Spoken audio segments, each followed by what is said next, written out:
Olá, eu sou o Fernando e nesse vídeo a gente vai tratar do ativo mobilizado. A agenda desse vídeo, a gente vai falar inicialmente do grupo que compõe o ativo mobilizado, abordar a depreciação, amortização e exaustão de ativos, discutir um pouquinho as diferenças dos custos que são capitalizados dentro do imobilizado e o que é tratado como despesa do período, OPEX. Falar também das bases de mensuração subsequente, que são justamente a reavaliação e o Deemed Cost, que foi permitido no Brasil na adoção inicial dos FRS. E, por fim, a gente abordar como é contabilizado e registrado na DRE e também como fica isso no balanço quando ocorre a alienação de um ativo imobilizado. Então, essa aqui é a definição da Lei 6.404 e a gente já discutiu isso em vídeos anteriores, que a lei ela é bastante genérica, ela dá mais uma orientação, um guidance e definições, sendo que o tratamento específico e mais detalhado ele está constante no CPC, no pronunciamento técnico, nesse caso é o CPC 16, se não me falha a memória, perdão, CPC 27. Eu acho que é IAS 16, eu sempre erro esses números, e que trata do imobilizado. E, em linhas gerais, o conceito é bastante intuitivo, acho que todos nós temos esse conceito de imobilizado na cabeça, que é justamente esses bens destinados à manutenção, ao uso na atividade fim da empresa. Então, são bens que a gente adquire não para a venda, mas para o uso, né? E tem a natureza desse ativo fixo que a gente fala. São bens corpóreos. E até porque a gente tem um outro grupo que a gente vai discutir num vídeo aí na sequência, que é justamente os ativos intangíveis.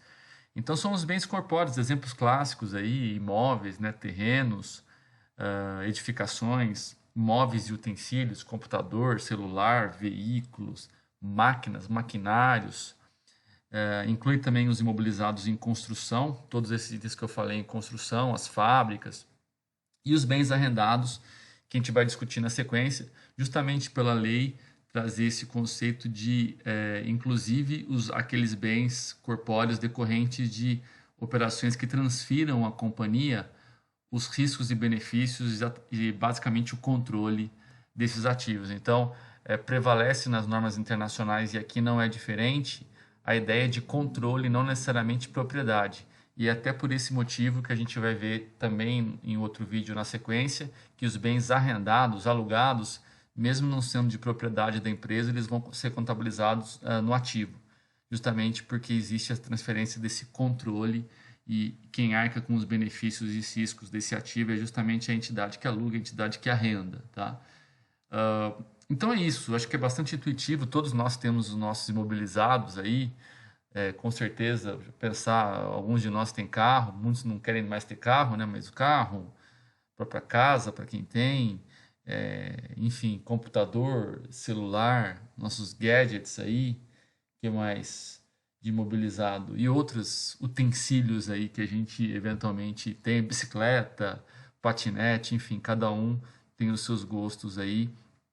E aí é justamente esses itens que a gente compra, que a gente possui, que tem essa natureza, no caso das empresas, de contribuir para a geração de caixa, mas de maneira indireta, né? Então, a ideia de você ter, por exemplo, uma fábrica, um imóvel, uma loja, é a ideia de você ter isso aí justamente para você produzir bens, para você vender bens, para você justamente contribuir para o uso nas operações e a manutenção da atividade fim da empresa, tá? Então o conceito é o ativo fixo, que a gente costuma dizer aí imobilizado, tá? Permanente, imobilizado, fixo. A base de mensuração no Brasil, ela é custo menos a depreciação menos o impairment, tá? O que significa isso? Você vai mensurar o ativo pelo custo, que é quanto você pagou. A gente vai detalhar um pouco mais isso, mas é um pouco similar ao estoque, tal que os custos necessários para trazer o bem em localização e utilização da forma pretendida pela empresa, menos a depreciação, a gente vai abordar esse conceito também, que é basicamente o desgaste que esse ativo vai tendo, então o ativo vai depreciando, é um conceito bastante intuitivo, menos o teste de impairment, né, que são aquelas desvalorizações que ocorrem nos ativos que muitas vezes decorrem de coisas assim não recorrentes, como a depreciação, que é uma alocação que vai sendo feita sistemática ao longo da vida útil do bem, e o impairment é algo mais específico, não recorrente, que acontece de tempos em tempos. A gente vai discutir isso também, né? Nesse ano de pandemia foi bastante comum, a gente vê bastante impairment aí sendo registrado pelas companhias no nosso mercado. E assim, eu coloquei aqui embaixo a reavaliação, a gente vai abordar. A reavaliação é basicamente você reavaliar o bem, não deixar ele apenas pelo custo, mas como se você marcasse ele a valor justo a mercado, que ela é permitida pelas normas internacionais, pelas FRS, mas foi até um exemplo que eu trouxe no vídeo anterior, eu acho que no primeiro ou segundo vídeo, que foi uma adaptação que a gente fez para o mercado brasileiro, justamente pela lei societária 6.404 que eu mencionei no slide anterior, ela não permitir mais a reavaliação de ativo imobilizado, então no cenário nacional não pode mais reavaliar imobilizado, tá? A gente tem que deixar ele pelo custo. Teve uma possibilidade de fazer isso e ainda tem, para quem não adotou as normas internacionais, eu comento lá na frente, que é o Deemed Cost, mas como regra geral, para a maioria das empresas, o tratamento contábil tem que ser custo, quanto que eu paguei, menos depreciação que ele vai desvalorizando, perdendo de valor, vai sendo consumido ao longo do tempo, menos eventuais perdas por impairment. A gente vai detalhar esses conceitos aqui na frente. Vamos começar pelo custo, tá? O custo, como a gente falou, e eu até ressaltei essa analogia que também é adotada no caso dos estoques, ele inclui o custo que você pagou. Então, você pagou 100 mil, todos os impostos feitos, 100 mil, e outros custos e desembolsos feitos para colocar o ativo em condição no processo operacional, no processo produtivo da empresa. Por exemplo, eu comprei um maquinário, tá? Que veio da China, tem que pagar o frete, tem que pagar o seguro, tem que pagar algum tipo de imposto de importação, etc. Tudo isso vai compor o custo do imobilizado, tá? É o mesmo conceito que a gente já discutiu no estoque, eu não vou me aprofundar aqui, mas basicamente o custo incorre todos os gastos para você colocar esse bem em operação na empresa. E eventualmente até coloquei aqui, inclui também esses custos que a gente chama de desmontagem, ou também chamado de Asset Retirement Obligation, custo de retirada do ativo, obrigações de retirada. Isso é comum, por exemplo, em alguns segmentos. Dar alguns exemplos aqui: mineração, cabe isso, petróleo e gás, rodovias eventualmente pode ter isso, umas obrigações. Quando você acaba a concessão, por exemplo, você pode ter uma obrigação de recapear, deixar o asfalto novo. No caso de petróleo e mineração, você tem às vezes uma obrigação ambiental, que você tem que reconstituir aquela área. No caso do minério, por exemplo, onde você explora uma mina, você tem que ter todo um cuidado ambiental e ter gastos depois de retirada, de deixar a área, digamos assim,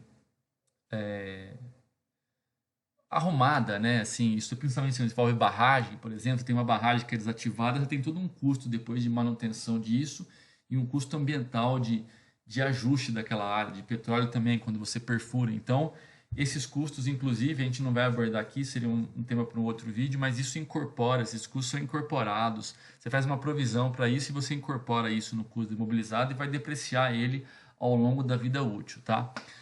Algumas observações importantes aqui. Regra geral, o imobilizado ele é não circulante, então ele é um valor contábil superior a um ano, né? Tem valor relevante, porque assim, dependendo do tipo da empresa, às vezes ela compra um item que vai durar mais que um ano, mas ele é tão irrelevante. Então, a Petrobras comprou algum item que tem natureza de imobilizado, de ativo fixo, mas custa, sei lá, R$ 50. Vale a pena ter o controle, depreciar isso ao longo do tempo, enfim. Então, a materialidade é um conceito que impera em toda a contabilidade, aqui não é diferente, mas ele é sim um ativo de longo prazo, tá? E essa questão das reformas a gente vai abordar também na sequência para diferenciar isso, mas regra geral é o seguinte: você às vezes tem reparos, você tem gastos, você tem que fazer no ativo e você só vai poder ativar isso de acordo com as normas quando tem um incremento da vida útil, ele vai durar mais. Se for algo que você gasta, despende, mas basicamente tem uma natureza mais de despesa, mais basicamente uma manutenção periódica daquilo que não incrementa a vida útil, você não vai ativar e capitalizar isso, você vai simplesmente jogar isso como despesa, tá? Aqui o que a gente tinha falado, né, dos custos, né, inclui basicamente todas as despesas. No caso de contrato, né, de construção, é basicamente como se você estivesse construindo um estoque, elaborando imagina uma indústria que está fazendo, por exemplo, estou em cima de uma mesa que agora você tem custos de matéria-prima, você tem mão de obra, você tem custos indiretos de fabricação, E a mesma coisa vale para imobilizado em construção, tá? Você tem basicamente todas as despesas do contrato relacionadas às pessoas que trabalham na obra. E não o custo do contador, por exemplo. É basicamente o pessoal que trabalha na obra, tá? Pessoal, custo direto, que a gente fala, custo variável, que tem relação com o processo de construção e não o overhead, tá? Inclui também os juros relativos ao financiamento, tá? Que é essa ideia de você ativar o custo de captação em vez de lançar por resultado. E isso aqui é um ponto importante, tá? Quando você constrói uma máquina, quando você, por exemplo, constrói uma fábrica, você vai contabilizar pelo custo e não o valor de mercado daquilo. Então, por exemplo, custou para mim fazer 1 milhão fazer aquela fábrica. Eu gastei 1 milhão. Seu custo é 1 milhão. Ah, mas ela vale 2. Você não vai registrar por 2. Aí você teria quase que um ganho na construção. Não, né? Porque você tá registrando essa contabilidade 2. Se você gastou 1, você vai ter que registrar um ganho, né? Dessa diferença. Você não faz isso. Você registra pelo seu custo, tá? E não o custo de aquisição do elemento idêntico ao semelhante de mercado. Você vai avaliar qual foi o custo para a empresa. Existem ainda outros exemplos de itens que fazem parte do imobilizado, tá? Eu comentei isso também, isso aqui é um pouco similar ao estoque, na verdade é bem parecido, né? Quando você adianta para um fornecedor de estoque, como é que ele. Então você repassa o dinheiro para ele, você vai acreditar o caixa e gerar um direito a receber um estoque dele. Em vez de deixar numa conta separada, é bastante comum que as empresas deixem esse adiantamento, esse direito de receber o estoque, dentro da conta estoque. E a mesma coisa vale para fornecedores. Os adiantamentos que são feitos para fornecedores que estão construindo alguma coisa que vão te entregar, eles são registrados dentro do grupo do imobilizado. Tá? A mesma coisa do almoxarifado para a construção do imobilizado. E as construções em andamento, foi o que eu falei, é imobilizado em andamento, que é uma coisa meio esdrúxula de se falar, né? Uma coisa que é imobilizada, que está parada, mas em andamento, né? Um trocadilho que não faz sentido, mas a ideia do imobilizado em andamento é imobilizado em construção, tá? É imobilizado que ainda não está pronto, é uma obra que está em construção, tá? Um parque fabril, que está sendo construído e ainda não está em operação. Ele fica dentro do grupo de imobilizado também, mas numa subconta separada para informar para o usuário que ele ainda não está pronto e gerando benefícios para a empresa, tá?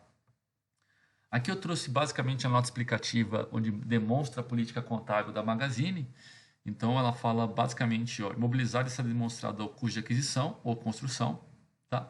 Que é o que a gente falou, deduzido das depreciações acumuladas. A gente vai comentar isso aqui na frente, então é custo menos depreciação, à exceção dos terrenos, porque os terrenos eles não são depreciados, tá? A regra geral, um terreno ele não deprecia, ele não perde valor. O que perde valor é a edificação, é a máquina. Mas o terreno em si, ele não perde valor, ele não deprecia, exceto se a gente pegar alguns casos específicos, se é um terreno, por exemplo, de mineração, onde você vai exaurir a mina, sim. Mas um terreno, como regra geral, você separa o terreno do edifício, se deprecia o edifício, o terreno não. O terreno, como a gente sabe, até valoriza, né? E as obras em andamento também você não deprecia, porque você começa a depreciar o item quando ele está em uso. Quando você está construindo uma casa, ela não está depreciando. Depois que ela você começa a morar nela, você tem a depreciação aí de pintura, você tem a depreciação, a casa vai ficando velha, você tem que fazer reformas, etc. Mas ao longo do processo de construção, não. Como eu falei, a crescida dos juros, que são capitalizados durante a fase de construção. Tá? Então você pode, é o que a gente chama de borrowing costs, os custos de captação de financiamento, eles vão compor o custo do imobilizado, tá? Aí ela fala que depois eu não vou focar nesse item, que a depreciação é conhecida como método linear, tá? Depois a gente comenta isso aqui, mas é muito mais para mostrar que a política contábil da Magazine e aí mostrar também a movimentação dos saldos para você ver. Olha lá, ó.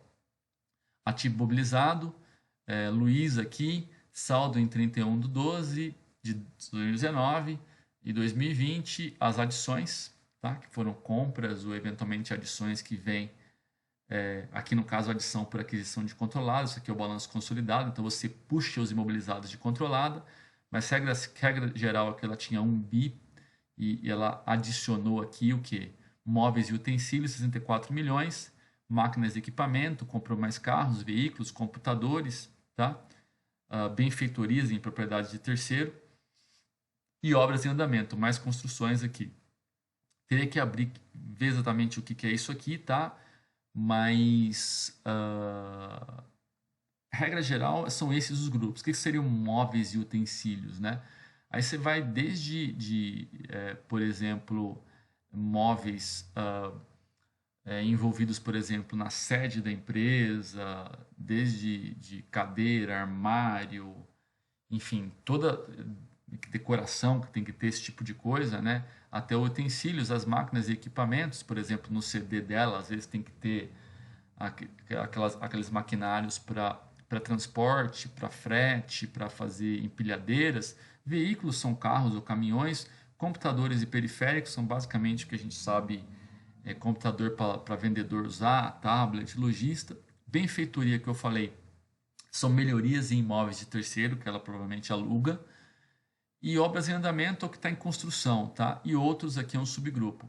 E aí você tem as adições, a aquisição de controlada que você puxou, a depreciação que a gente vai falar, baixa, que pode ser por dois motivos, porque simplesmente você tirou de uso ou eventualmente pode ter algum tipo de alienação aqui, não sei se isso aqui está composto, a gente precisaria ver, tá? Mas a baixa quando sai do balanço, ele só sai porque ele está velho, obsoleto, você retirou, não está usando mais, virou sucata, ou eventualmente você vendeu, tá? E a transferência aqui, eventualmente também poderia ser nessa mesma lógica, tá? Se você transferiu eventualmente para um outro grupo, foi uma operação que foi descontinuada, enfim, o maior grupo aqui de benfeitorias, ó,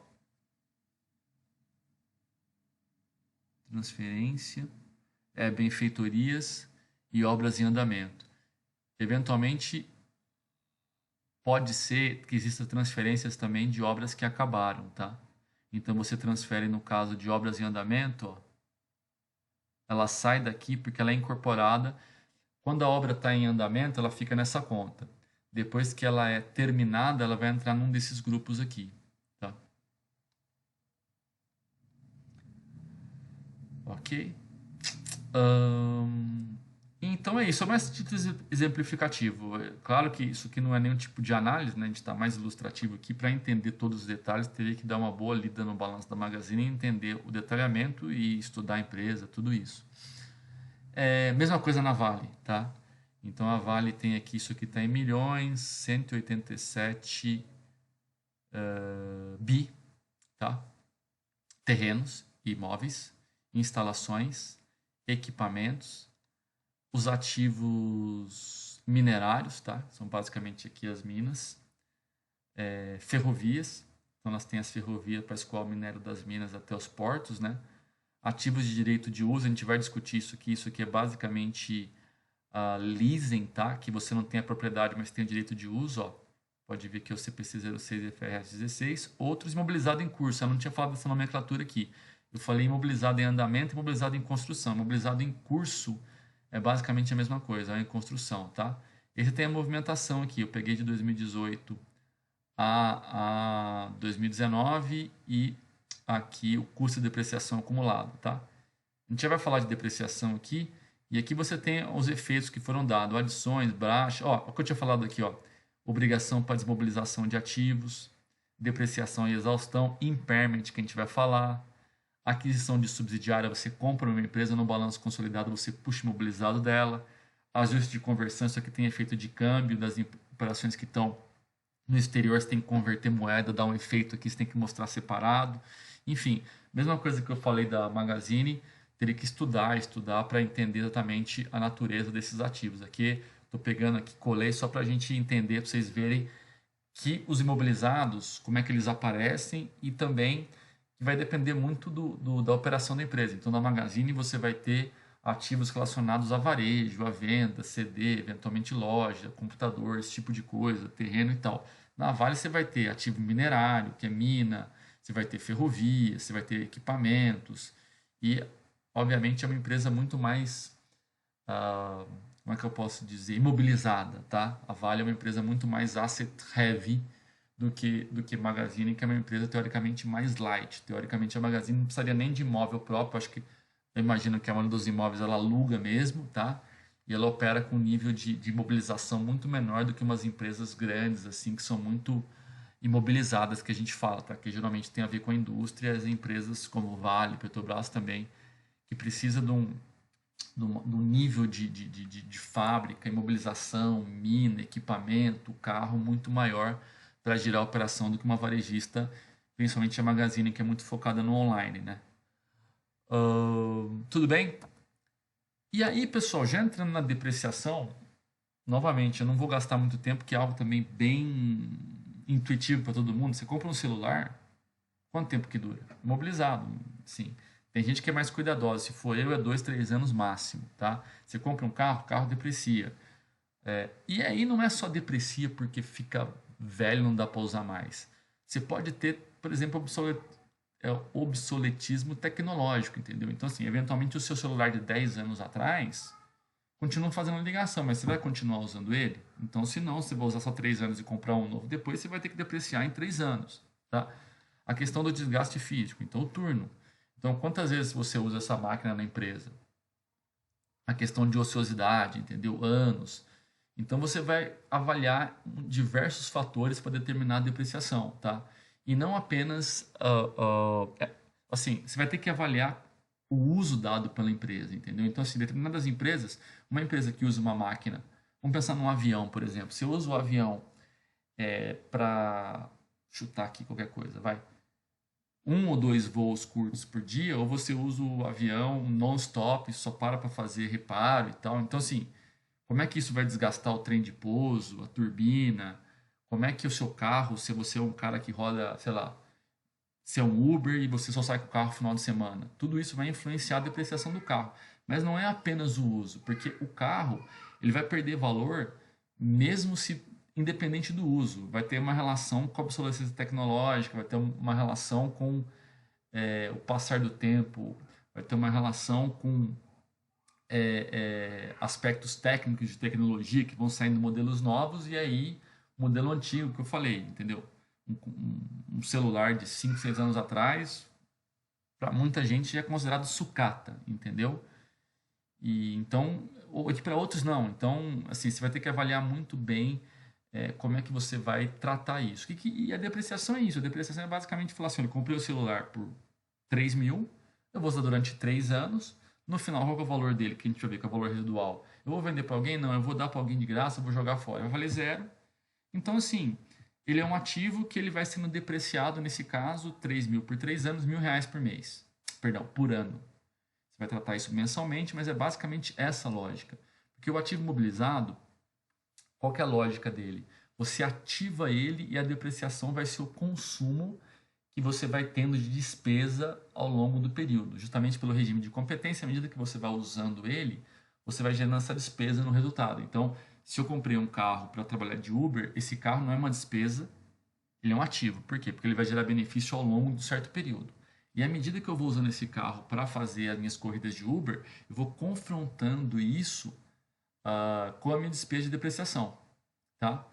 Eventualmente eu coloquei aqui bem o exemplo do avião, que eventualmente o avião ele é um item único, mas você pode depreciar as partes dele de maneira separada, que eu falei. O trem de pouso tem uma vida útil, tem uma utilização, a turbina tem outra, o estofado ali dentro tem outra, e assim por diante. Então, quando os itens são significativos, obviamente, né? Então, você não vai fazer isso, por exemplo, para o seu computador ou para o telefone. Falar, o telefone, a bateria gera tanto, isso gera tanto. Você não vai, você vai tratar como uma coisa só. Mas quando o item é relevante, você eventualmente quer separar esses padrões de depreciação, porque se você usar um padrão médio, você vai meio que errar a mão ali e não vai refletir o consumo do ativo. Então, para itens grandes faz sentido fazer isso, tá? Grandes que eu digo materialmente relevantes, tá? Agora, caso as partes tenham um padrão mais ou menos semelhante, o que eu falei é mais ou menos o mesmo, aí você vai usar um critério único e você vai agrupar e fazendo uma coisa só no item, tá? Isso vai depender muito da relevância e da materialidade da empresa fazer isso, da questão de custo e benefício, vale a pena controlar isso separado ou não, senão você vai tocar, na maioria dos casos, vai depreciar tudo de uma única vez, tá? E aí alguns cálculos que você vai ter que fazer, alguns conceitos, e é uma coisa extremamente baixa. Você vai pensar o seguinte, qual que é a vida útil do imobilizado? Assim, a vida útil, que eu falei, de um carro é 10 anos. Tudo bem. Qual que é o custo dele? Então, eu paguei 100 mil reais para 10 anos. Quanto que ele vai valer daqui a 10 anos? Daqui a 10 anos eu estimo que ele vai valer, pela tabela FIP, olhando no passado, ele deve valer 50%. Então, ele vai valer 50 mil. Então, se o custo dele é 100 e lá no final da vida útil dele ele vai valer 50, eu vou perder 50, que é esse valor depreciável. Tá? Esse valor depreciável é o que eu justamente vou depreciar ao longo da vida útil do bem. E aí eu tenho um método e a taxa de depreciação que eu vou falar. Tem alguns métodos, basicamente o pessoal utiliza mais o método linear, que é fatiar isso em parcelas iguais. Você pode usar algum outro método, você pode fazer uma curva, você pode fazer...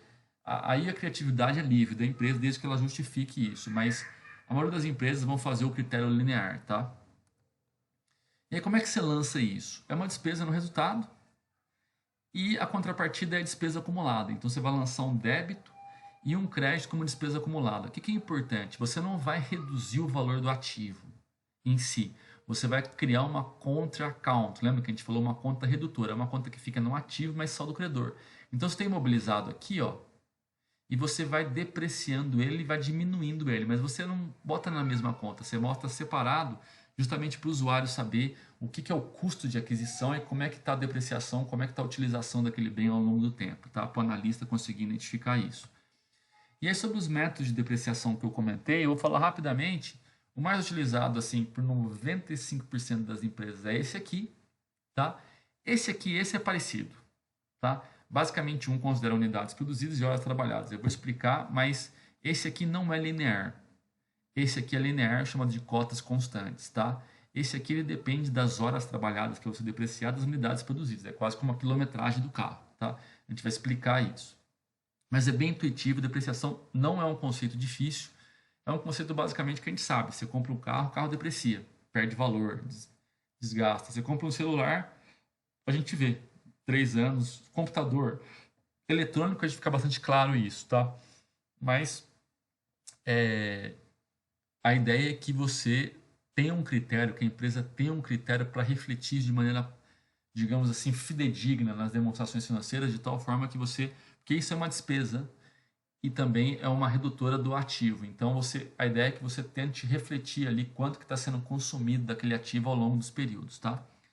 E eu estou colocando algumas taxas de depreciação aqui que o pessoal usa, no caso ela usa linear, tá? A Magazine, a maioria das empresas, como eu falei, usa linear. Ela tem aqui, ó, taxas anuais de depreciação. Então, assim, móveis e utensílios, 10%. Computadores e periféricos, 20%. O que significa isso? Que ela estima uma vida útil de 5 anos para computadores. É bem razoável, né? Porque a gente não dura mais que 5 anos no computador. Então ela vai lá e deprecia 20% ao ano. Então ela compra um computador por, sei lá, 2 mil, ela vai depreciar 400% ao ano. Olha só, 400 reais ao ano, tá? Que é justamente um quinto disso, que é 20%. E veículos? Também. Veículos leves, veículos pesados, tá? E aeronaves? Não, aeronaves é 5% ao ano. E máquinas e equipamentos? 5%. E móveis e utensílios? 10 anos. Ó, os meus móveis duram 10 anos. Estou falando em anos aqui, mas vocês sabem o percentual é o inverso, né? Então, assim, se eu deprecio 10% ao ano, vai durar 10 anos. Se eu deprecio 20% ao ano, é 5 anos. E assim por diante, tá? Vamos ver como é que fica isso?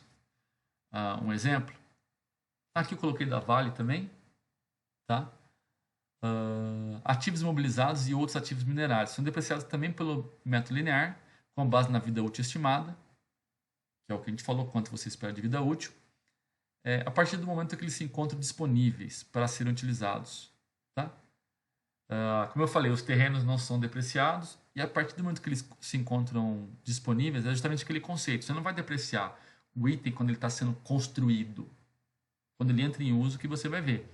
Então, olha lá, ó, imóveis, 3 a 50. Está muito variável aqui, está difícil de chegar num número, né? Está um range muito grande aqui.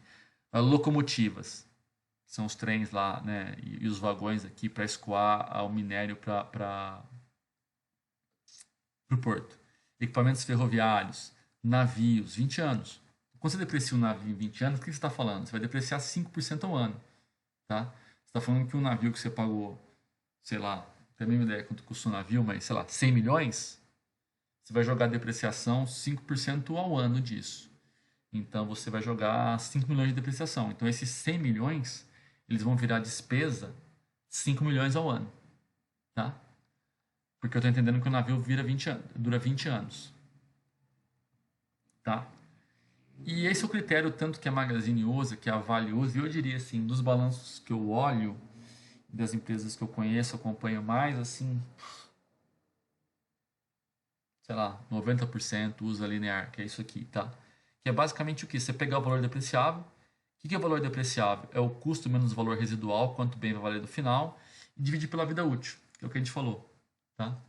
Então, seria os 100 milhões, dividido por 20 anos, tá? Você vai achar 5 milhões de depreciação por ano e você vai lançando isso por mês, tá? Um exemplo aqui, ó. Suponha que o equipamento tem um valor de 160, com valor residual de 10, ao final de 5 anos. Então, 160 menos 10 é o 150. Divide por 5, dá 20% ao ano, 20%. Depreciando. Importante, você deprecia só o valor residual. Por quê? Porque se no final de 5 anos ele vai valer 10, e você comprou por 160 e você depreciou 150, quanto que vai sobrar? Você comprou por 160. No final de 5 anos, você depreciou quanto? 30, 30, 30, 30, 150. Ele vai estar justamente por 10. Então, você deprecia só o que a gente chama de valor depreciável, que é o quê? Custo de aquisição menos valor residual. Tá? Você não deprecia tudo. Só se você falar que o valor residual vai ser zero. Foi o que eu falei. Eu vou comprar um iPhone, pagar 3 mil. E no final de 3 anos ele tem um valor? Provavelmente sim. De repente, no final de 3 anos, ele vai valer, sei lá, 500 reais. Mas você vai vender para alguém? Não, eu vou dar para alguém. Então, você tem que depreciar os 3 mil, porque aí vai ficar 500 na sua contabilidade depois de 3 anos e você vai ter que baixar esse ativo quando você der para alguém, você vai ter uma perda de 500. Então, a lógica é que você deprecie ao longo da vida útil, considerando o valor residual zero, já que se você vai dar para alguém no final, ele vai ter valor zero. Agora, se você vai vender por 500, não faz sentido você depreciar 3 mil.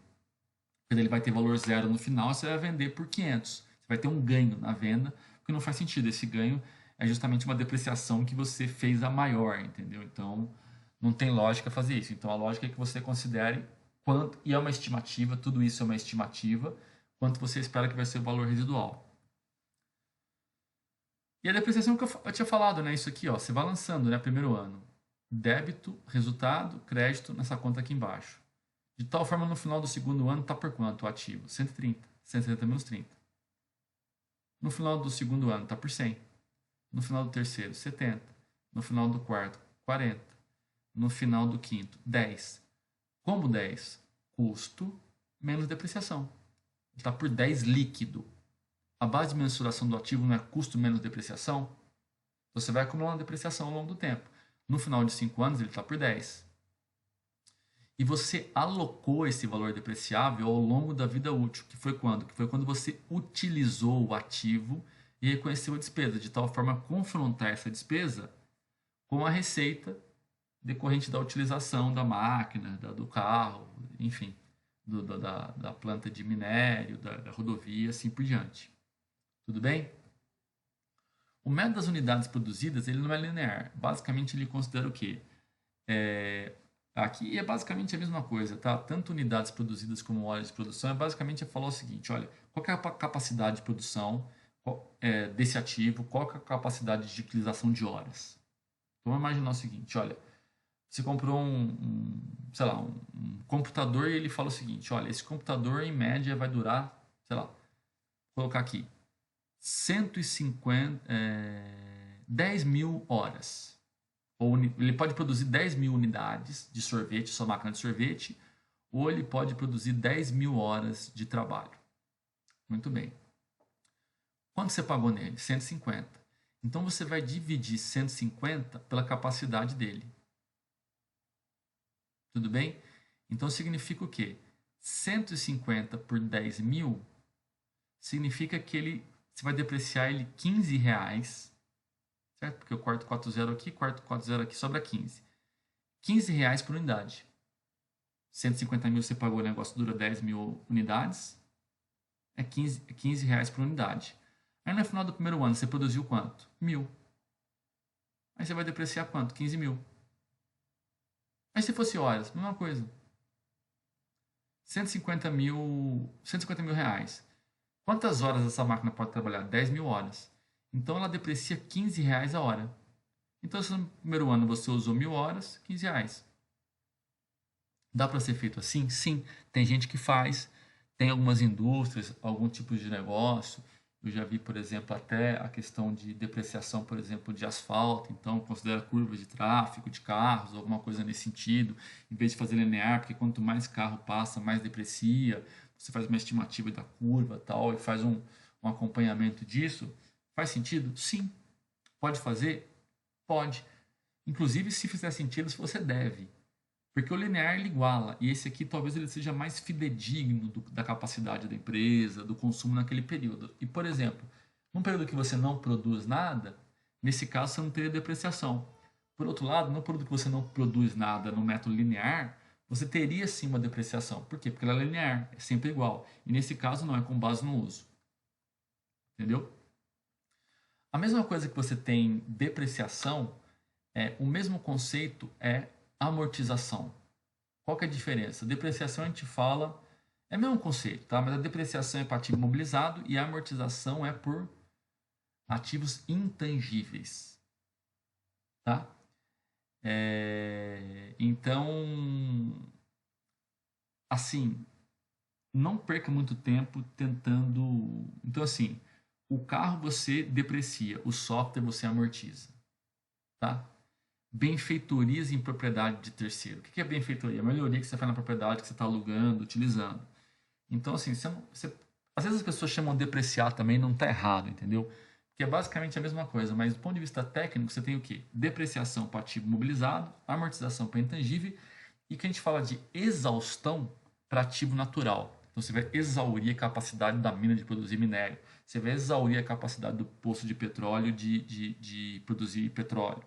Então você usa depreciação, amortização e exaustão.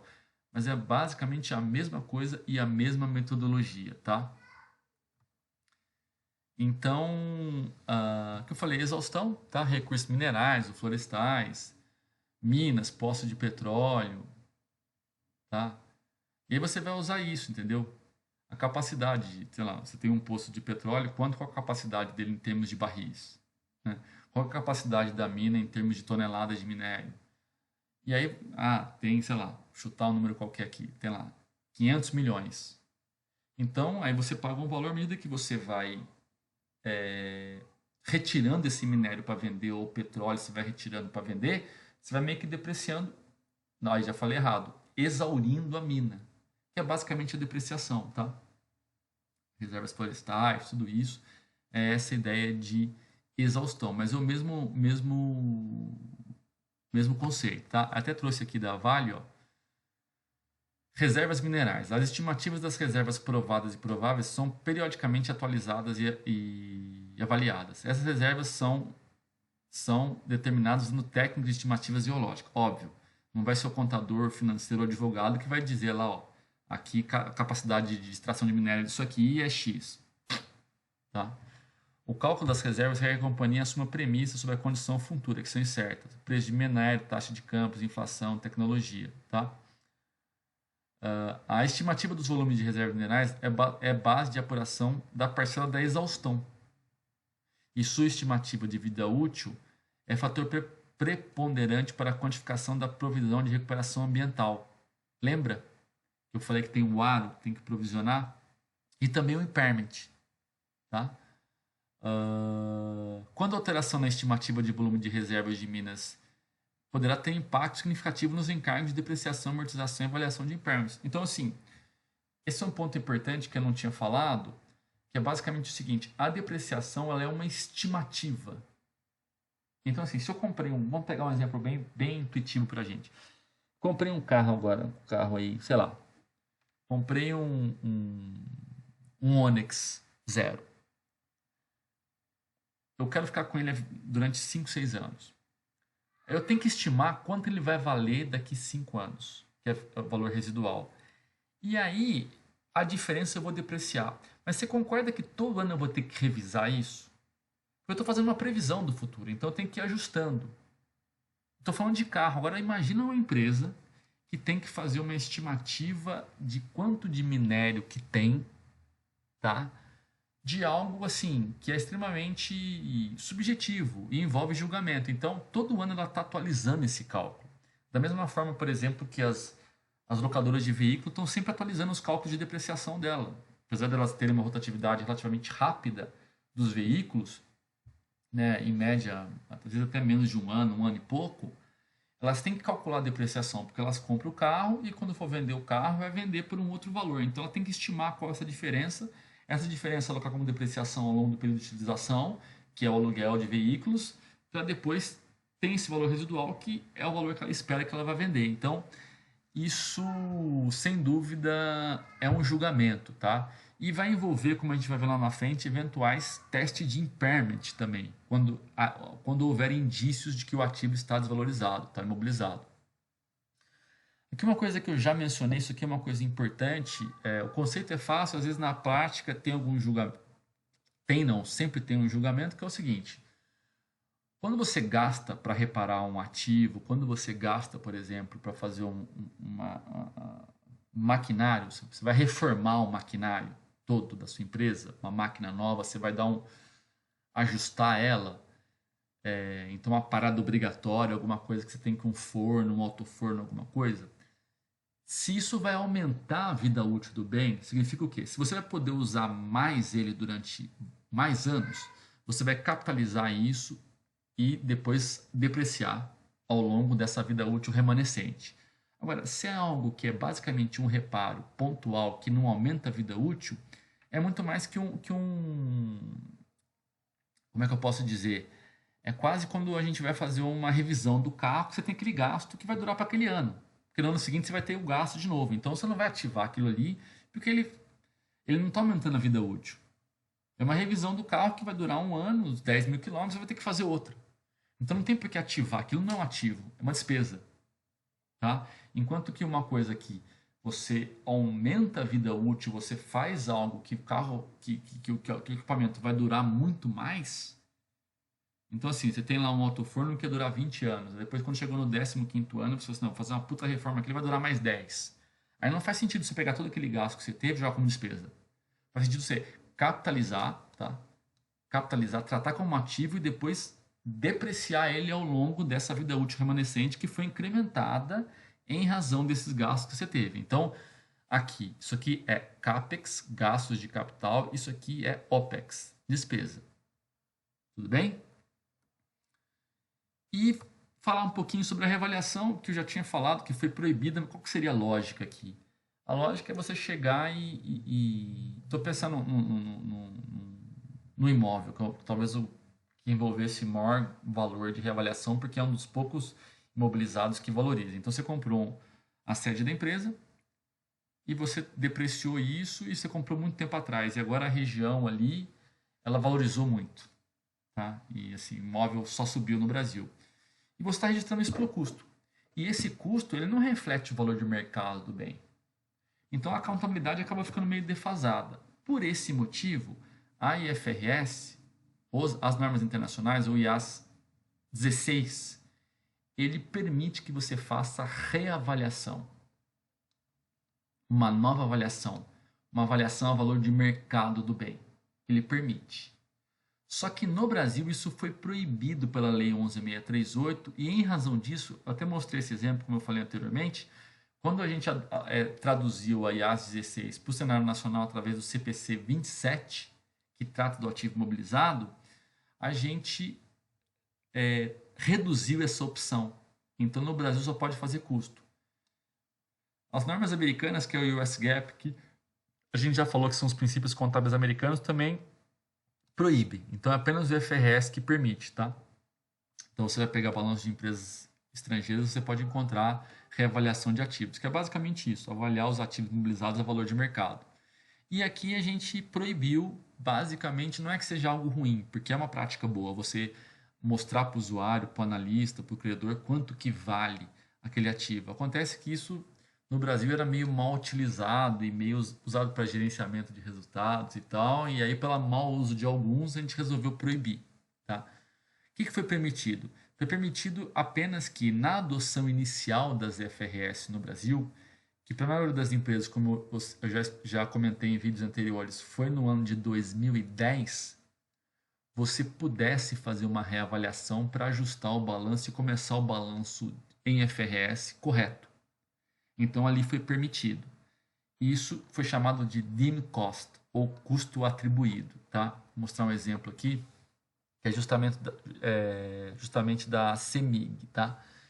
Olha só, valores contábeis, e aí você faz no balanço de abertura, tá? Que foi o balanço de 2019, na adoção inicial. Você tinha aqui o custo, ó, custo mobilizado, menos depreciação, o líquido. E ela usou o valor atribuído, ó, deemed cost, na adoção inicial das FRS. E ela aumentou, ó, foi para 6 bi, estava 4 bi, foi para 6 bi.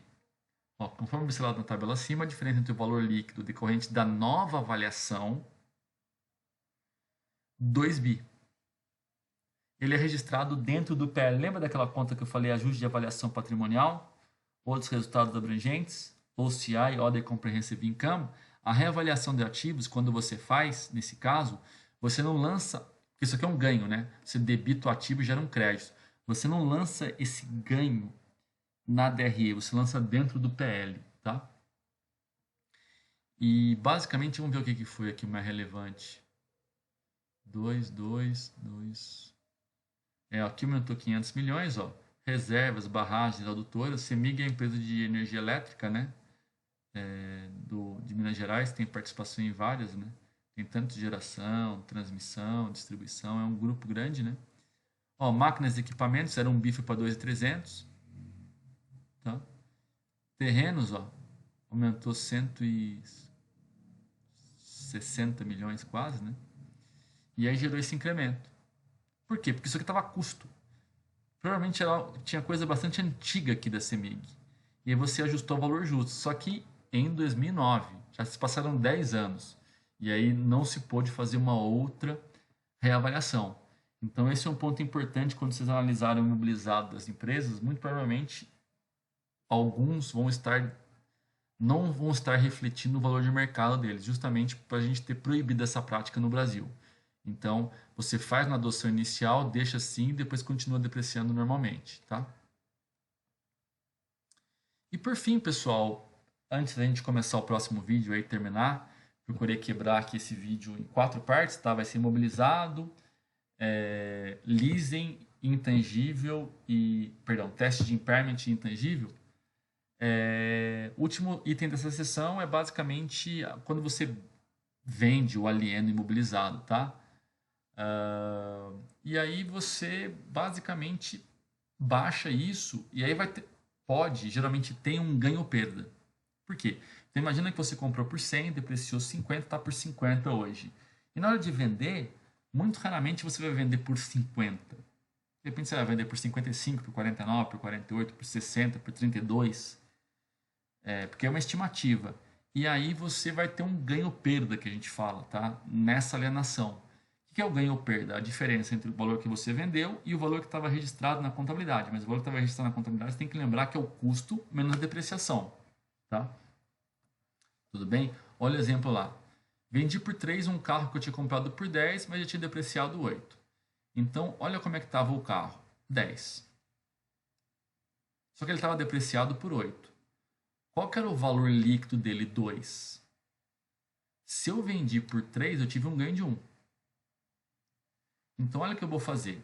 Eu vou baixar o custo do imobilizado.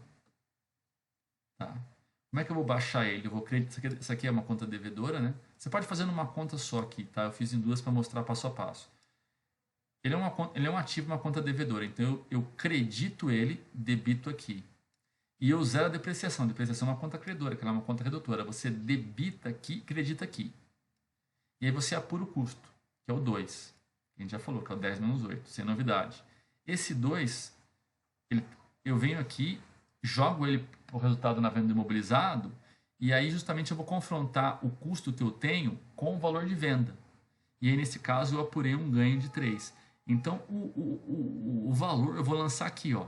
Eu debito caixa que entrou o valor recebido à vista, pode ser quando a receber, e eu credito aqui, ó, resultado, lucro, nesse caso é lucro, já coloquei, mas pode ser resultado na venda do imobilizado. E eu vou deixar aqui esse 3, que é o valor de venda, e confronto com 2, que é meu custo. E vou ter 1. Esse 1 aqui vai aparecer no meu resultado, como um lucro na venda do imobilizado, como resultado na venda do imobilizado. Tá? Geralmente aparece no grupo das outras receitas operacionais. Peguei um balanço aqui da Natura, que é um pouco antigo, mas ele elucida bem isso. Ó. No grupo das outras receitas e despesas operacionais, por que outras? Porque não é a atividade fim dela vender imobilizado. Ela recicla o parque fabril, o maquinário dela, os veículos, etc. E ela vai ter um resultado disso, ganho ou perda. Mas não é a atividade fim dela. A atividade fim dela é vender creminho. Então, ó, lucro, perda na venda imobilizado. É isso aqui. O que é isso? É isso aqui, ó. A diferença pelo valor da venda com o custo. O que é o custo? Quanto eu paguei lá atrás, menos quanto eu já depreciei. Por que menos quanto eu já depreciei? Porque isso aqui já foi lançado como despesa em exercício anterior. Então, o mobilizado está na minha contabilidade líquido por 2. Entenderam? É isso aí. Tá? Pessoal, terminamos essa primeira parte. Fazer um break, porque o vídeo já está longo para não ficar tão mais longo. E a gente volta na sequência aí com as operações de arrendamento mercantil, que são os leases. Ok? Valeu, até já.